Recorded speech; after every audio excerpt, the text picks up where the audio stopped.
Hello friends, welcome to Lukshika Samil. நீங்க நம்ம சேனலை first time பார்க்கறீங்கன்னா மறக்காம Lukshika Samil subscribe பண்ணிக்கோங்க. வீடியோவை skip பண்ணாம பாருங்க.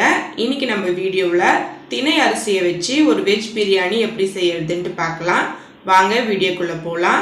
ஃபர்ஸ்ட் நான் ஒரு கிளாஸ் அளவுக்கு திணை அரிசி எடுத்துர்க்கேங்க. இது 200 கிராம்.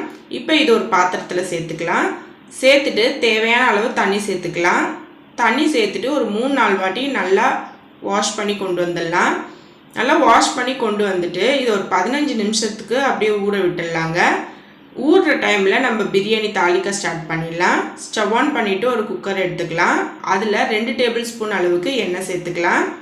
எண்ணெய் நல்லா ஹீட் ஆகட்டும். இப்போ இதில் ஹோல் ஸ்பைசஸ்லாம் சேர்த்துடலாங்க. ஒரு ஏலக்காய், ஒரு சின்ன துண்டு பட்டை, ஒரு நட்சத்திர சோம்பு, ஒரு பிரியாணி இலையை 3 கட் பண்ணியிருக்கேன், அதை சேர்த்துக்கலாம். ஒரு 4 கிராம்பு சேர்த்துட்டு இது எல்லாத்தையுமே நல்லா பொரிய விட்டுடலாம். இப்போ இதில் ஒரு பெரிய சைஸ் வெங்காயம் கட் பண்ணி வச்சுருக்கேன் நீல வாக்கில், அதை சேர்த்துக்கலாம். சேர்த்துட்டு வெங்காயம் நல்லா கலர் சேஞ்ச் ஆகுற அளவுக்கு வதங்கணுங்க. பாருங்கள் இந்த மாதிரி. இப்போ இதில் 1 டீஸ்பூன் அளவுக்கு இஞ்சி பூண்டு விழுது சேர்த்துக்கிறேன். இஞ்சி பூண்டு விழுது சேர்த்துட்டு நல்லா கலந்து விடுங்க. இஞ்சி பூண்டு விழுதும் நல்லா வதங்கி பச்சை வாசனைலாம் போகட்டும். இப்போ பாருங்கள் நல்லா வதங்கி வந்துடுச்சு. ஒரு பெரிய சைஸ் தக்காளி எடுத்திருக்கேன், அதையும் சேர்த்துக்கிறேன். சேர்த்துட்டு தக்காளியை நல்லா வதங்க விடுங்க. பாருங்கள் இந்த மாதிரி நல்லா எண்ணெய் பிரிஞ்சு நல்லா வதங்கி வரணும். பிரியாணிக்கு டேஸ்ட்டு தக்காளி வெங்காயம் வதங்கி வரதுல தாங்க. இப்போ இதில் 3 பச்சை மிளகாய் சேர்த்துக்கலாம். கொஞ்சமாக பச்சை பட்டாணி, ஒரு 5 போல் பீன்ஸ் நீல வாக்கில் கட் பண்ணியிருக்கேன். ஒரு கேரட் ரவுண்ட் ஷேப்பில் கட் பண்ணியிருக்கேன். ஒரு உருளைக்கிழங்கு கட் பண்ணி இதெல்லாம் சேர்த்துக்கிட்டேன். உங்களுக்கு பிடிச்ச வெஜிடேபிள்ஸ் இல்லை வீட்டில் இருக்கிற வெஜிடேபிள்ஸ் எதுனாலும் சேர்த்துக்கோங்க.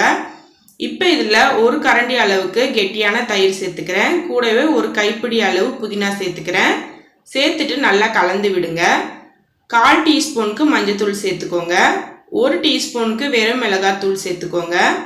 1/2 டீஸ்பூனுக்கு மல்லித்தூள் சேர்த்துக்கோங்க. 1/4 டீஸ்பூனுக்கு கரம் மசாலா சேர்த்துக்கோங்க. தேவையான அளவு உப்பு சேர்த்துக்கலாம். நான் கல் உப்பு சேர்த்துருக்கேன். சேர்த்துட்டு இது எல்லாத்தையும் கலந்துட்டு ஒரு 5 நிமிஷத்துக்கு மீடியம் ஃப்ளேம்லேயே வச்சுருங்க. இப்போ 5 நிமிஷம் ஆயிடுச்சு. ஒரு வாட்டி நல்லா கலந்து விட்டுடலாம். இப்போ இதில் நம்ம தேவையான அளவு தண்ணி சேர்த்துக்கலாம். நான் ஒரு கிளாஸ்க்கு 2 கிளாஸ் அளவு தண்ணி வைக்கிறேன். இது கரெக்டாக இருக்கும். தண்ணி சேர்த்துட்டு நல்லா கலந்து விடுங்க.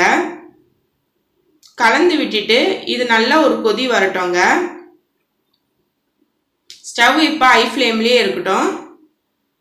இப்போ பாருங்கள் நல்லா கொதி வந்துருச்சு. இப்போ இதில் நம்ம ஊற வச்சு எடுத்து வச்ச அரிசியை நல்லா தண்ணி வடிச்சிட்டு சேர்த்துக்கலாம். தண்ணி சேர்த்துட்டு நல்லா ஒரு கொதி வரட்டோங்க. இப்போ கடைசியாக கொத்தமல்லி தூவிக்கலாம். தூவிட்டு உப்பு காரம் செக் பண்ணிக்கோங்க கரெக்டாக இருக்கான்ட்டு. எனக்கு உப்பெல்லாம் கரெக்டாக இருக்குது. இப்போ ஒரு கொதி வந்தோன்னே நம்ம மூடி போட்டு 2 விசிலுக்கு மீடியம் ஃப்ளேமில் வச்சு எடுத்துக்கலாம்.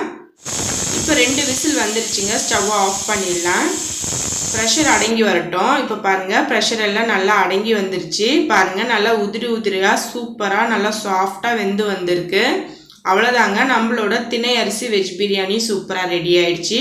கண்டிப்பாக நீங்களும் ஒரு வாட்டி ட்ரை பண்ணுங்கள். ட்ரை பண்ணி பார்த்துட்டு எப்படி இருக்குன்னு எனக்கு மறக்காமல் கீழே கமெண்டில் சொல்லுங்கள்.